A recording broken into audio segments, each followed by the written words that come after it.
बहुत पीड़ा हो रही है मैया। हाँ नन्ना, तू घर चल, मैं तुझे औषधि लगा दूंगी।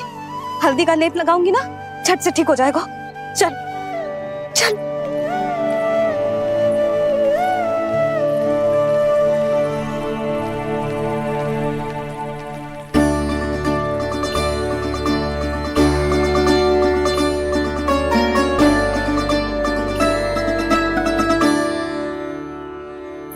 बस नन्ना बस, रो मत। चल चल चल, आजा।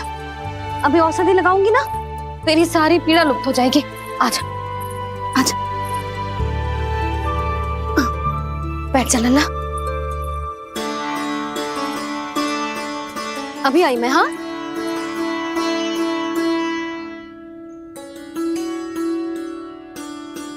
मैया। अरे तू अभी तक रो रो है? क्या कह रही थी सारी गोपियां? बता।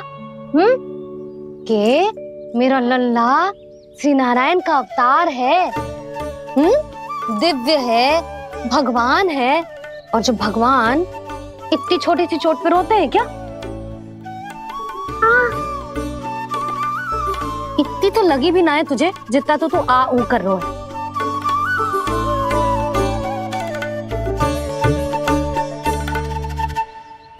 आओ ना, करूंगो। आप ऐसा दुलार थोड़ी करोगी। ओहो, वृंदावन का गौपालक जे इतनी छोटी सी चोट पे रोता है ना? गोप बालकों का मुखिया इतनी छोटी सी चोट पे रोता है? मेरा लल्ला तो सबसे शक्तिशाली है। इतनी छोटी सी चोट तो क्या बड़े बड़े राक्षसों से भी ना घबराता है। हाँ, एक बार में सबको समाप्त कर देता है कि ना? हाँ मैया, यदि कोई राक्षस वृंदावन की ओर तेरी दृष्टि करके आएगा तो सबसे पहले कान्हा को सुरक्षा में खड़ा पाएगा। फिर चाहे जो बाल बन के आए या बगुला बन के।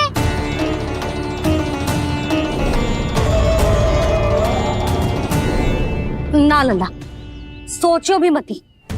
वृंदावन की सुरक्षा करना तेरा दायित्व ना है। तुझे और कोई संकट का सामना करने की आवश्यकता ना है।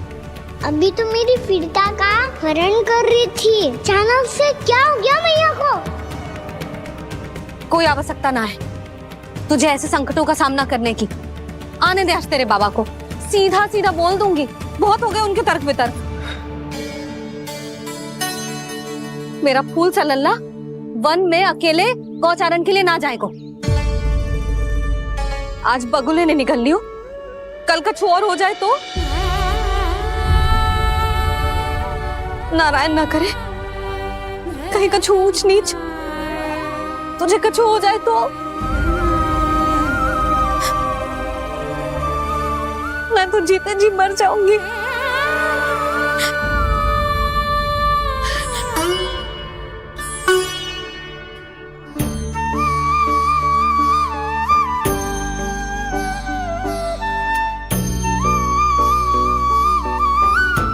वीर लल्ला की वीर मैया इतनी से बात तो रोती है क्या?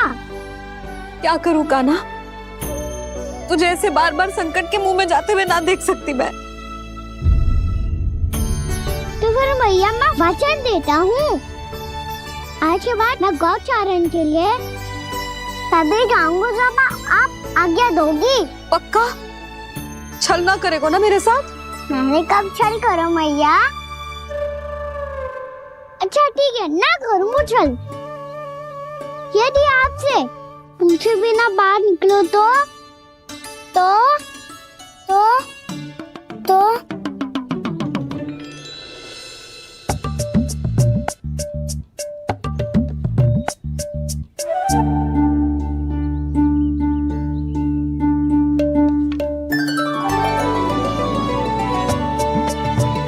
ये रही आपकी छड़ी और ये रही मेरी पीठ। ठीक, बिना तापर तोड़। ठीक है, जब तूने अपना दंड निर्धारित कर ही लियो है तो सोच ले अब अगर तूने मेरी बात ना मानी तो तोड़ तोड़ छड़ी पड़ेगी, समझ आई?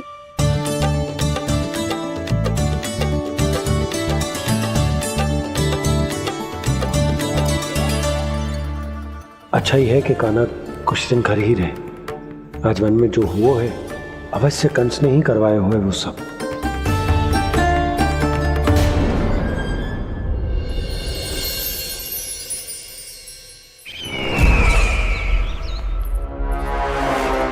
आपका ये धनुष तो सबसे अधिक शक्तिशाली था महाराज, ये कैसे टूट गया?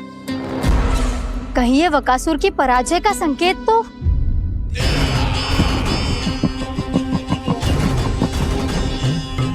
प्राप्ति, लगता है तुम्हें शुभ समाचार मिला नहीं। उस बकासुर ने उस विष्णु अवतार को जीवित ही निगल लिया है। अरे अब तक तो उस नन्हे से बालक को पचा भी चुका होगा वो। उसके तन में रक्त बनकर वो विष्णु अवतार और उसकी शक्तियां और रही होंगी। क्षमा कीजिए महाराज। क्षमा कीजिए, इस अशुभ से मुख से शुभ समाचार आने दो।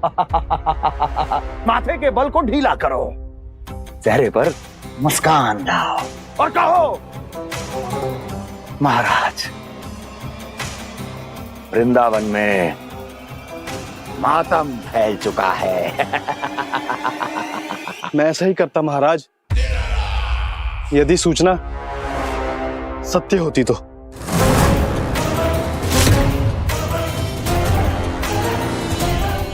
कहना क्या चाहते हो? एक क्षण में सूचना उगलो, अन्यथा मेरा योद्धा बकासुर विष्णु अवतार की तरह तुम्हें भी जीवित निकल जाएगा। आने दो।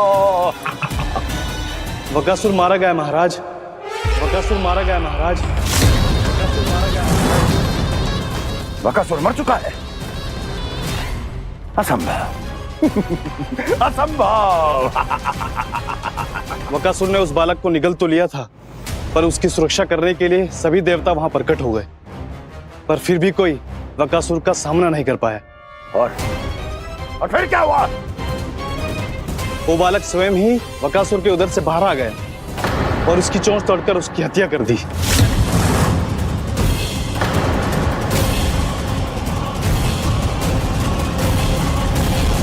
वन में बकासुर की चोंच टूट गई और यहाँ आपका ये धनुष।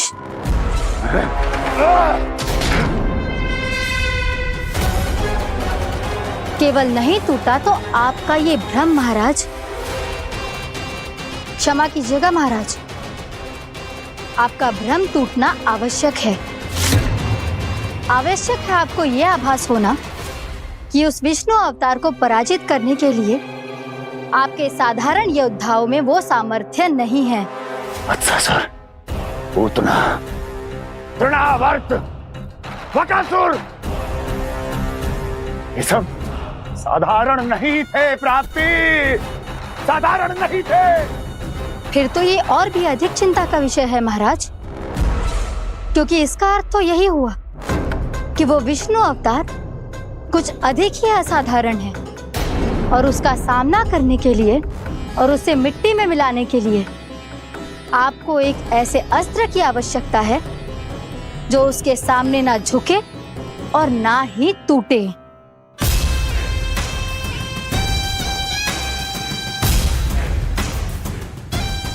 तो फिर मैं ऐसा ही अस्त्र ढूंढूंगा, चाहे आकाश पाताल एक क्यों ना करना पड़े मुझे, 10 दिशाएं 14 भुवन क्यों ना नापने पड़े मुझे। मैं उस अस्त्र को अवश्य ढूंढ निकालूंगा जो उस विष्णु अवतार के प्राणों की डोरी इस धनुष की तरह तोड़ सके।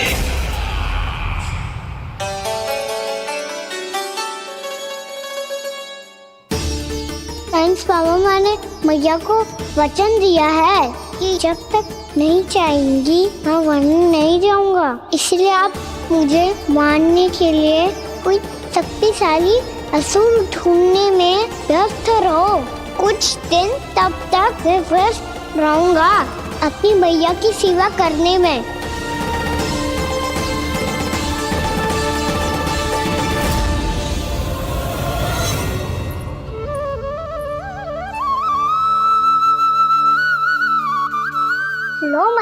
तुलसी जी को चढ़ाने के लिए जल।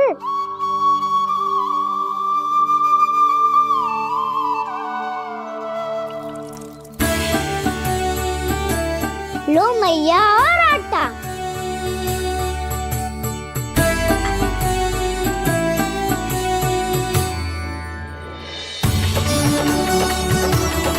लो मैया बेलन।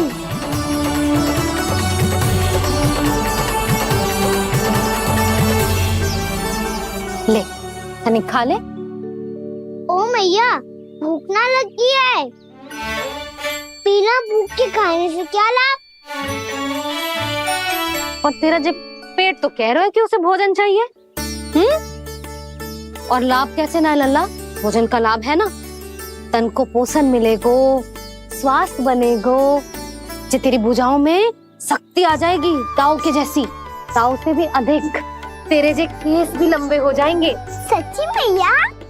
सच्ची। माप के देख लियो नित्य दिन। तनी खा।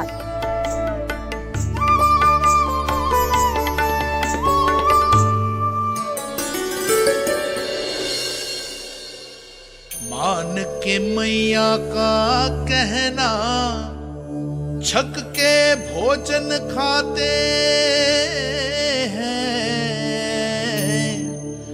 नित्य मापते भुजा केश, पर ज्यो का त्यों ही पाते हैं।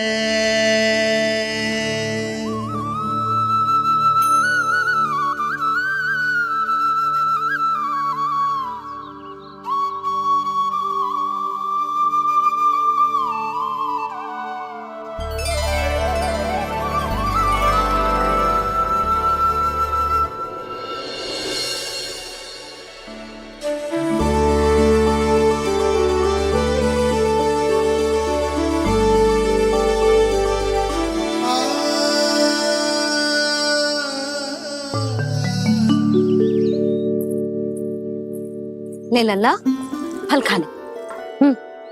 ना, मुझे ना खाने फल वल। क्यों? लंबे केस और शक्तिशाली भुजाएं ना चाहिए? व्यर्थ है ये सब।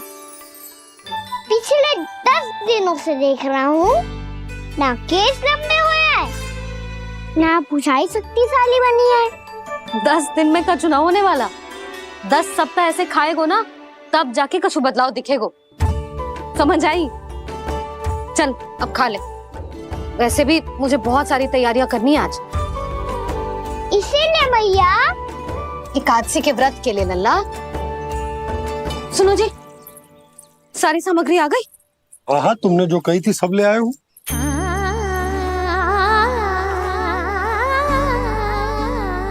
इसमें नारियल तो है ही ना, उसके बिना मैं एकादशी की पूजा कैसे करूंगी? यशोदा, मैंने भोला से कह दिया, वो लेकर आते ही होगो। घबराओ मत।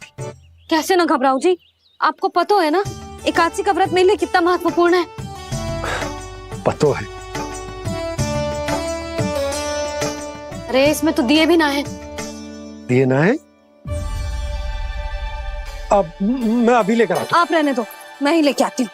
भक्त भोला राम के यहाँ से है। भक्त भोला राम? मेरा अर्थ है कुमार भोला यहाँ के यहाँ से। हाँ हाँ वो ही।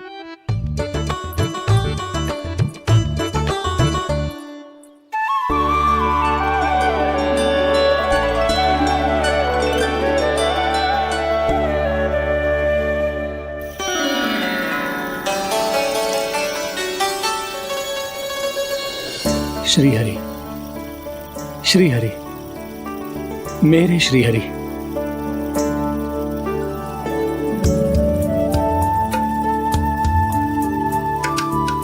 मेरे श्री हरि। भोला राम, मेरी मटकी तैयार है। मेरे श्री हरि। मेरे श्री हरि।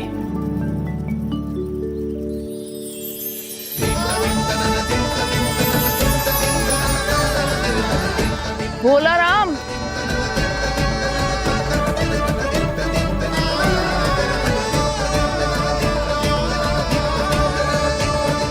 भोला काका, ओ भोला काका,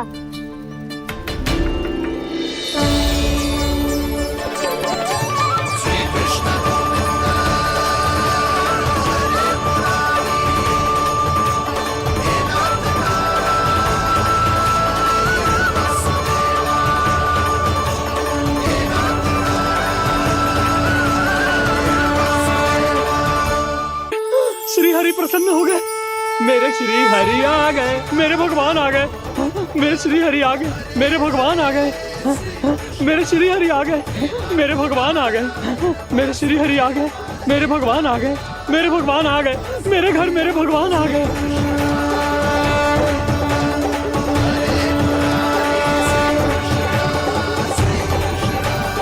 मेरे घर आ गए, मेरे श्री हरि आ गए, हाँ मेरे श्री हरि आ गए। ये तो बावले थे ही, अब बालकन को भी साथ में मिला लिए। उज्जवल क्या कर रहा है? अरे ठहर जा बोला।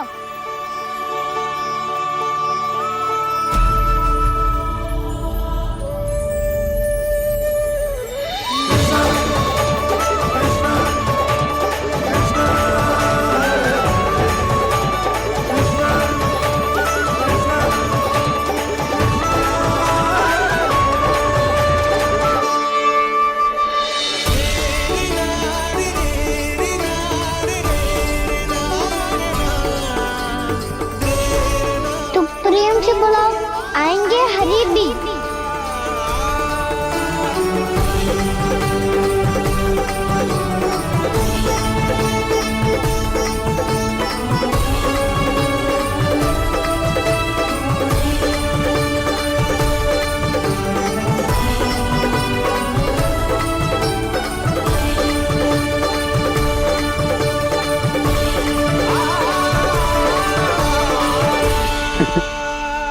क्या वो गाना?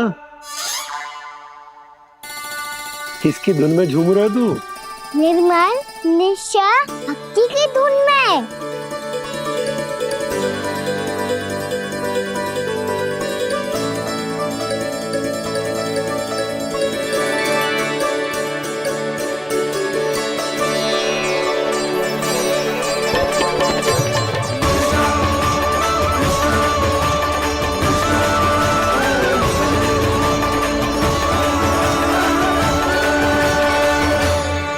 अरे क्या हो गया इन्हें? बावले हो गए हैं क्या? ठहरो, कोई आवश्यकता ना है ऐसे बावलों की तरह नाचने की।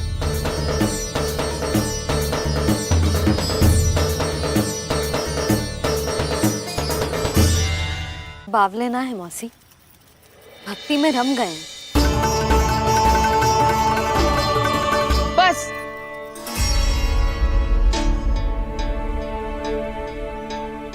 हम सब कब से खड़े हैं यहाँ, पर तुम्हें कुछ ध्यान ही ना है।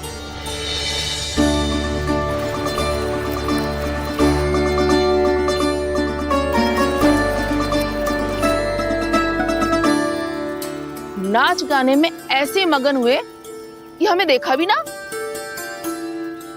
मुझे नाचते हुए देख मेरे श्री हरि को इतना आनंद आ रहा था कि मैं अपने आप को रोक नहीं सका। और वैसे भी मेरे जन्म का एकमात्र उद्देश्य है श्री हरि की सेवा करना, श्री हरि को प्रसन्न करना। तुम बावले हो भोलाराम, या हमें बावला बना रहे हो? श्री हरि और तुम्हें देख रहे हैं। हाँ, अभी वो यहीं थे, देख रहे थे। भोला काका, आपने भी ना अति कर दी। अब हमें भी बताओ तनी, कहाँ थे श्री हरि?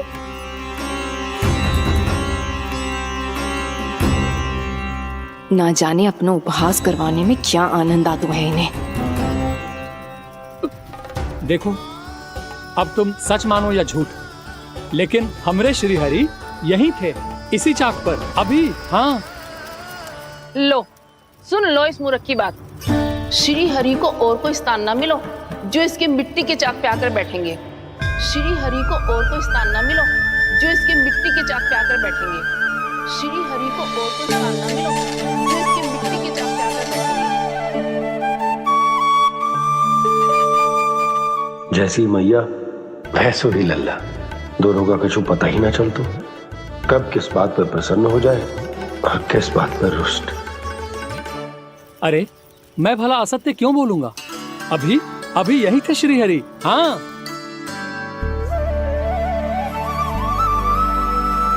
हाँ, जैसे श्री हरि को तो कोई कार्य है ही ना। वो तो आतुर होके बैठे रहते हैं कब तुम हरि हरि बुलाओ और वो दौड़े चले आए। भगवान तो भक्तों के पास आने के लिए सदैव आतुर रहते हैं, बल्कि सत्य तो यह है कि भक्तों के मन में ही निवास करते हैं भगवान।